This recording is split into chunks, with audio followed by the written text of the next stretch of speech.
Hi అండి అందరికీ. ఈరోజు మా ఇంట్లో స్పెషల్ కర్రీ అరటికాయ ఫ్రై. స్పెషల్ ఎందుకన్నానో తర్వాత చెప్తాను. ఇంకా చిక్కుడుకాయ కర్రీ, ఇంకా పప్పుచారు.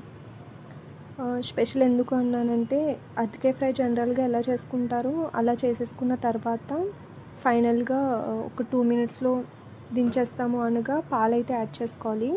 ఇదే స్పెషల్ దీంట్లో. పాలు యాడ్ చేసి ఎక్కువసేపు అయితే స్టవ్ మీద ఉంచొద్దు, పాలు విరిగిపోతాయి. సో పాలు వేసుకుని ఒక 2 మినిట్స్ తర్వాత దించేయాలి. టేస్ట్ అయితే చాలా బాగుంటుంది.